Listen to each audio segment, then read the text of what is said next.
Welcome to the new and improved Remo Show. Let's get it, let's go.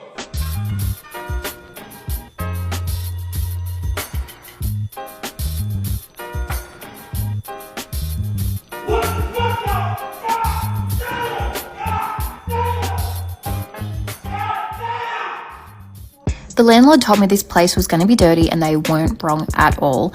As you walk in, the first thing you notice is actually the smell that comes out. It's very clear that the tenant had pets. There's rubbish everywhere you walk, holes in the walls and even in some floors. I was shocked. It's clear that this house has been through a lot. As far as I know, the tenant just up and left, and it's almost as if they only took their wallets and their phones and left everything else behind.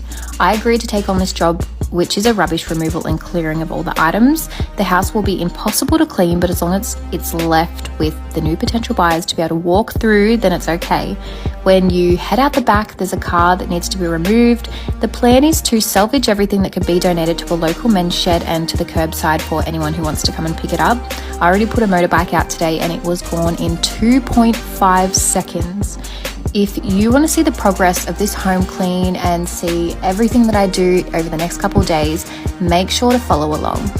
Yeah, real quick, I want to tell y'all about this one tenant. She didn't stay there that long.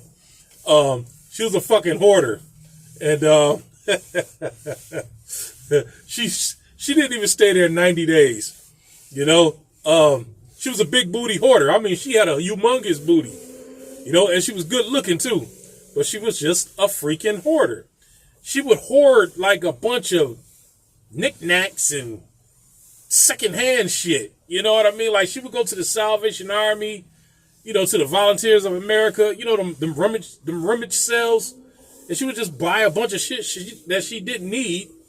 And the shit would just get cluttered and pile. It'll just get cluttered after a while.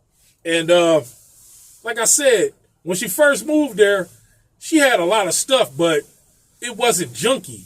You know, after like a month, it just looked like doomsday. You know what I mean? It looked like Hurricane Katrina hit her apartment, you know, with a bunch of junk. She had so much junk, it just looked like debris. And I'm like, damn, you just moved in here. How you accumulate all this fucking junk? And like, she would always call me over, you know, to move shit for her, like move her couch. I'm like, wait a minute. This ain't got nothing to do with the structure of the apartment. This is your personal shit. You know what I'm saying? I'm a nice guy. You know, I understand she was a single parent. And she had a son. This motherfucker was like in his 20s. And he was just a big lazy fucker himself. You can look at him and tell he didn't shower. He was just a lazy, good for nothing ninja. You know? You see a lot of them around lately. All right, y'all. Have a good night. Yeah, he was just lazy, good for nothing. But yeah, she couldn't afford to pay her rent. She was getting SSI. Her SSI got messed up. So by the second and third month, she couldn't afford to pay her rent. So, you know, she moved out on her own. Of course, she left a bunch of junk. But before she moved out, she had a garage sale. Well, she called herself having a yard sale, garage sale, whatever. Nobody was buying the shit. She had a bunch of damn figurines that looked like some Jim Crow caricatures. Like she had black heavyset women in dresses. You know, they look like mammies and shit. I'm like, where you get all this Jim Crow shit from? She was like, huh? She didn't even know who Jim Crow was. I'm like, where you get all this stuff from? She was like, oh, I bought them from the Goodwill. And I just painted their faces black. And I'm like, yo, this look like some shit from the sharecropping times. You know, I said, this shit look like mammies and sambos. She was like, huh? Mammy? She was like, yeah, they do look like a mommy. She thought I was talking about somebody there. I said, no, mammies. And sambo. She was cute. She was cute, and dumb with a big bum. Ain't that what they call booties overseas, bums? She was cute, dumb with a big bum. I'm like, damn, no wonder why you single. You know? Yeah, so she had this big ass fucking yard sale, and nobody was buying this shit. She actually did, I want to buy some. I was like, hell no, I don't want to buy none of that Jim Crow shit. And so, you know, it started getting late that night, and she just covered up the table. She had all this shit on tables in front of the house and shit. She didn't bring the shit in because she had too much of it. So she just left the shit out. She left the shit outside and she covered it with blankets, sheets, and shower curtains. And I'm like, she was like, is this okay? I was like, yeah, go right ahead. I was like, as long as it's on your side, go the fuck ahead. I don't give a shit. You go right a fucking head. So the next morning, somebody stole all their shit. I'm thinking they did it overnight. Somebody stole all this shit. I'm like, who the fuck want to steal all this shit? Who knows? Probably some crackheads stole all the shit and sold it for dirt cheap. Who knows? You never know what they did with it. I think somebody stole it and sold it.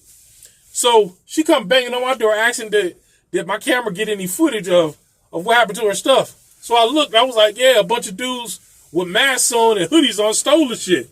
So I showed her the camera and she was in my I showed her the footage and she was in my living room mad. she was going off talking shit. She was like, yeah, I'm gonna kill them motherfuckers. Oh, now I ain't gonna have no money to sell the shit. She was accidentally twerking. She was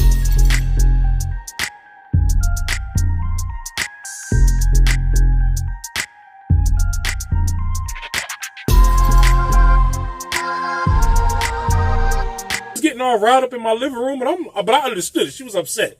I don't like nobody stealing from me either, but she was accidentally twerking. She was like, I'm gonna kill the motherfucker. There's some bitch ass niggas. There's a lot of bitch ass niggas over here on this side of town. I knew I should have never moved over here. She was accidentally twerking.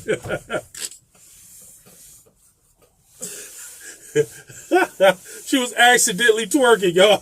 And I was trying not to laugh, but the shit was funny.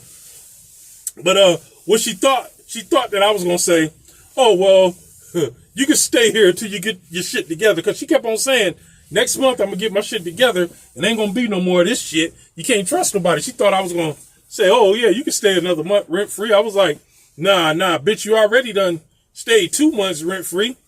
The only reason why I let it go 2 months is because it would have took 2 months for the eviction process. This was during COVID. So the Democrats had everything slowed the fuck down. So, she ended up moving after 90 days or so. And when she left the house just like the videos in this picture. It was just junky and filthy. You know, I had to hire some dudes in front of the homeless shelter to come and clean the shit out. And then come to find out, the dudes that I hired, they was the ones that stole her shit.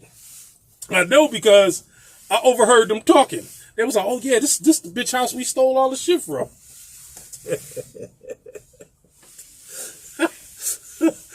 I ain't say nothing. What the fuck can I say? Oh, y'all wrong for that? Shit, I gave them $20 a piece. It was like 5 of them, $100. And they was happy. They probably went and bought some crack with that. Yo, y'all, it's your boy Remo. Like, share, and subscribe, y'all. I'll see y'all next week. We're going to have some breakfast in Texas. Hopefully I'll run into Alexis, Texas down there. While I'm drinking some Texas tea.